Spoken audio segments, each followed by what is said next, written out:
KPRC2. This is Houston Newsmakers with Cambrell Marshall. Masks are effective. This is an authoritarianism, and you are virtue signaling. The risk is not just to that child, it's to the rest of the group. Whether it's about wearing masks, as in this clip, or it's whether or not to get a COVID shot or whether or not to support the president, the common denominator these days seems to be emotions that are flaring quickly and high. Many of you hold on to positions that you are dug into and resistant to change for any reason, even logic or viewpoints that come from those in positions of authority. Why is that? Is it healthy for our society to be so aggressively divided? You may not like some of the answers you hear this morning, but the truth is ultimately a good thing, I think.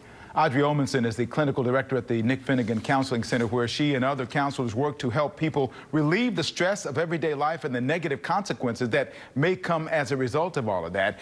Good morning, Audrey. Good to see you here. Thank you for being here. Good morning, Cambrell. We've all seen the raised voices, and we've all seen some of the confrontations. And you say that anxiety is a part of what brings that out of people. Sure, absolutely. There's a lot going on in the world right now. There always is, but especially this last 18 months, it's been amped up even more. And there's a lot of unknowns, a lot of uncontrollables, a lot of things changing all the time. And that adds to everybody's stress. Some people are feeling high levels of identifiable anxiety. Other people, it may just be lower grade stress, but you know, it's almost like you have a balloon. You know, the balloon keeps getting filled up more and more. It doesn't take much for it to pop. And so I think that's a lot of what's adding into this. And stress affects people in different people in different ways, correct? Yeah, absolutely. So we all have a nervous system, right? And so when our nervous system starts to detect stress, starts to detect situations where we may not be safe, or there might be unknowns or things that we have to protect ourselves from, it starts to react.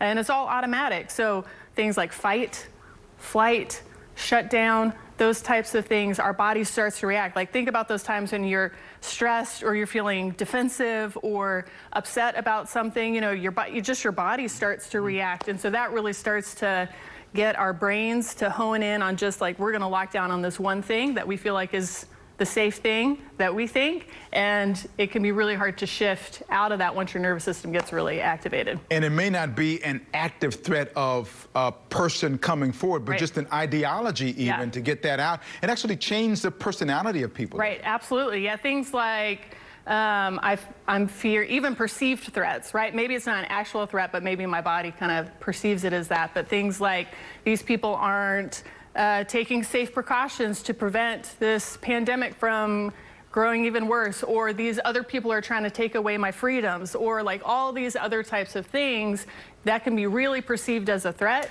and get us really activated, and then we start just reacting out of that place rather than having like a thoughtful conversation with someone, right? Like, because that takes a lot of calmness and presence to be able to hear someone else's perspective, engage thoughtfully, respond thoughtfully. That takes your whole body and your emotions being in a more regulated place. But that's just hard to come by these days because there's so much going on. So we typically have an ability to have rational thought about different things. But with all of this stuff going on, that kind of gets in the way of that and kind of makes it more difficult to even have anything close to rational thought. Right. Well, and you think about all the different things happening, right? Like, especially last year, pandemic, election stress in Houston, there are all those hurricanes that, you know, there's like so many things, right? You think about each thing at like cranks up your baseline a little bit more. Again, fills up that balloon a little bit more. And then it doesn't take much then for things to really get you in a really anxious place. You suggested to me that the more extreme a person's behavior may be, that it actually can create a belief that they are right. Somebody who's got this extreme.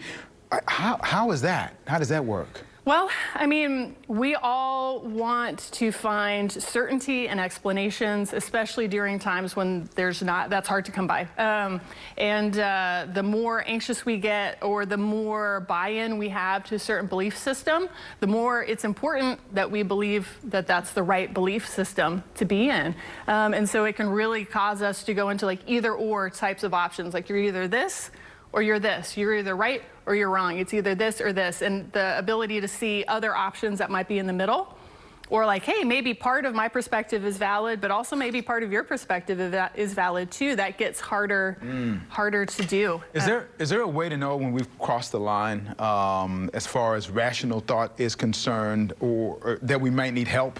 Is there a way to know that, or do we need to get that from some external observation right. from somebody? I mean, I think everyone's a little different, but a few things to think about would be, one, checking in with yourself, right? Like, how much distress is my current view of the world, belief system, all that causing me? And then also look at what's the impact on the relationships in my life.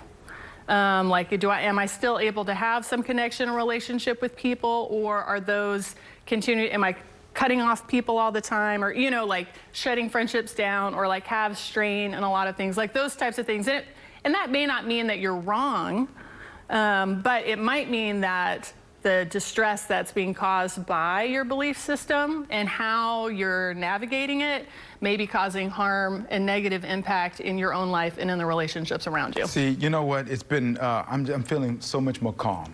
Just hearing the explanation about what's going on. It really is a lot. Audrey, thank you for your insight this morning. I'm hopeful that we've helped someone or someone's loved one better understand the dynamic at play, because there's a lot at play. There's a lot at play. Your counseling center, you offer this kind of support across the board, correct? Yeah, absolutely. Yeah, it could be couples, families. That's one thing too, like pandemic, just because you're in the same family or married to someone doesn't mean you feel the same way about how to navigate the pandemic or all this other stuff. So yeah, we work with a lot of couples, families, individuals, all of that sort of thing, help them navigate that. I'm going to put the information on our website. Hopefully they'll take advantage of it. Thank you so much. Of course. We've been talking about the individual side of all this. What happens when we surround ourselves with people who think like we do? And what happens if our group is fired up about issues that have no validity at all, but we push forward anyway, even more confident in our positions? Is that you or your family member or neighbor? Why does that happen? What are the potential consequences? That's next.